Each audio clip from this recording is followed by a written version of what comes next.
बातम्यामध्ये सदैव अग्रस्थानी आणि महाराष्ट्रातही नंबर 1। आपण पाहत आहात महाराष्ट्र न्यूज 1। जळगावच्या मध्ये ते गोवंशावर अमानुष अत्याचार, 18 बेलगोऱ्यांची पोलिसांनी केली सुटका, 3.12 लाखांचा मुद्देमाल जप्त। जळगाव जामोद पोलीस ठाण्याच्या हद्दीत कुरेशी मोहल्ला परिसरात गोवंशावर अमानुष वागणूक दिल्याची धक्कादायक घटना उघडकीस आली आहे।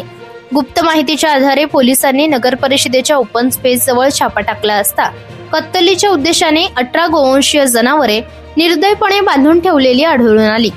या जनावरांना चारा व पाणी न देता पाय व मानेस आखूड दोरीने हलता न येईल अशा अवस्थेत ठेवण्यात आले होते।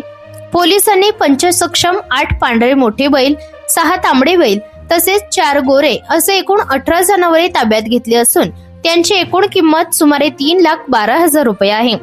जळगाव जामोद पोलीस स्टेशनचे ठाणेदार श्री नितीन पाटील यांच्या मार्गदर्शनाखाली पोहेकार संजय वासुदेव विरुळकर यांच्या फिर्यादीवरून अज्ञात आरोपी विरुद्ध महाराष्ट्र प्राणी संरक्षण अधिनियम व प्राणी क्रूरता प्रतिबंधक अधिनियम अंतर्गत गुन्हा दाखल झाला आहे।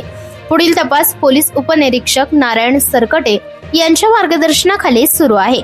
महाराष्ट्र न्यूज 1 साठी मुख्य संपादक इस्माईल शेख, उपसंपादक रंजना राठोड, व्हिडिओ जर्नलिस्ट विवेक शेगावकर, जळगाव जामोद। या बातमीचा व्हिडिओ तुम्हाला आवडला असल्यास व्हिडिओला लाईक करा, शेअर करा आणि महाराष्ट्र न्यूज 1 या न्यूज चॅनलला सबस्क्राईब करा। धन्यवाद।